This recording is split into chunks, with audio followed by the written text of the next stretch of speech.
I'd never believed the stories. Who would? Ghost trains, cursed tracks, people disappearing beneath the rails, urban legends designed to scare us into staying home on dark nights. Yet, here I was, waiting for the midnight train. The platform was silent, save for the occasional distant hum of city life. The thick fog clung to everything, and despite the cold bite in the air, I couldn't shake the warmth of unease spreading through my chest. I'd heard the rumors, whispers about a particular train that appeared only on the foggiest of nights. The stories claimed it wasn't just any train. It was something far worse. A train that fed on the lost, dragging them beneath the rails, never to be seen again. But those were just stories, right? Midnight came. The watch on my wrist ticked over, the sound echoing louder than it should have in the stillness. The faint rumble of an approaching train broke the eerie quiet, and soon enough, its dim headlights cut through the mist, flickering weakly, as if they were struggling against the fog itself. The train rolled to a stop, and the door opened with a slow, mechanical hiss. Cold air rushed out to meet me, carrying a scent of mildew and something else, something rotting. I should have turned back right then, but I was curious. People always are when it comes to forbidden things. So, I stepped on board. The moment my foot touched the metal floor, a chill ran down my spine. This wasn't just any train. It felt alive, like something was breathing beneath my feet. The dim lights flickered overhead, barely illuminating the rows of seats that stretched endlessly before me. The velvet seats, once luxurious, were now torn and worn, covered in a layer of dust. I moved cautiously down the aisle, my footsteps eerily loud. At first, I heard nothing but the creaking of the train as it began to move. But then, faint whispers echoed around me. I stopped, heart hammering in my chest, listening.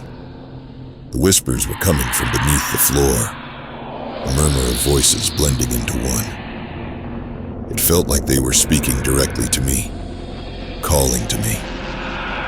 I shook my head, trying to dismiss the feeling, but the sound only grew louder. I crouched down, pressing my ear against the cold floor, and the whispers became clear. It wasn't just random noise. It was words, mumbled, incoherent, but voices. Something, or someone, was down there, beneath the rails. A sharp thud snapped me back to reality, and I stumbled back to my feet. My pulse quickened as I looked around. The train felt like it was closing in on me, the shadows growing longer and darker. I just had to get out. I turned and headed toward the nearest door, but as I reached for the handle, the train jolted, throwing me off balance. I caught myself, my hand grabbing onto the back of a seat. That's when I saw her. At the far end of the carriage, there she sat, a woman, still and silent. Her head was tilted unnaturally to the side, her face pale, almost glowing in the dim light. Her eyes, deep, hollow pits, were fixed on nothing, staring straight ahead, as if she didn't even know I was there. I felt a chill creep up my spine. I hesitated. Maybe she was just another passenger, right? No. Something was wrong. Her skin was too pale, her posture too stiff. The air around her felt wrong. I swallowed the rising fear, my hand tightening on the seat. "Hey," I called out, my voice trembling. Are you okay?" No response. She didn't move. She just sat there, her head still tilted, staring ahead. The whispers below grew louder, and I realized they were coming from beneath her seat. My gut screamed at me to leave, but something held me in place, rooted to the spot, as if the very floor beneath me had come alive. The lights flickered again, casting strange, warped shadows across her face, making her look even more grotesque. Suddenly, without warning, her head jerked toward me, snapping into place with a crack. Her hollow eyes locked onto mine, and the twisted smile on her lips spread wider, too wide, as though her face was being pulled apart. I staggered back, my heart racing, barely able to breathe. The train seemed to groan beneath me, and the floor vibrated as if something was moving beneath it, crawling, clawing, trying to break through. I bolted. I didn't care where I was going. I just needed to get away from her. My feet pounded against the metal floor as I sprinted down the carriage, the lights flickering faster now, the whispers turning into screams. But no matter how fast I ran, the end of the carriage never seemed to come. The train had become endless, stretching on and on like a nightmare.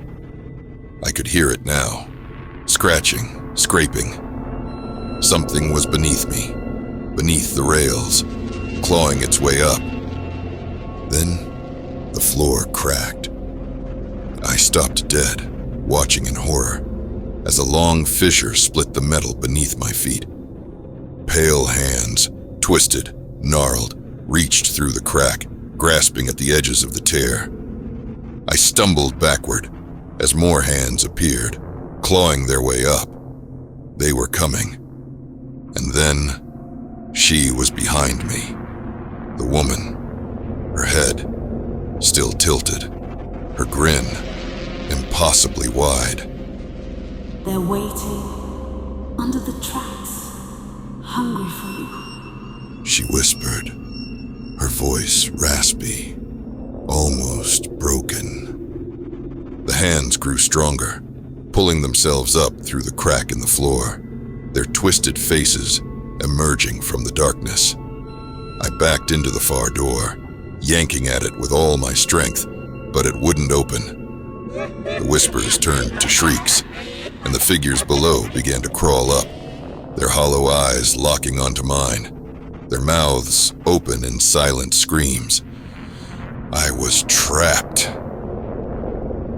The train lurched violently, throwing me to the floor. The last thing I saw was the woman's pale face, her hollow eyes boring into mine as the floor beneath me gave way. And then, darkness. Beneath the rails, they had taken me.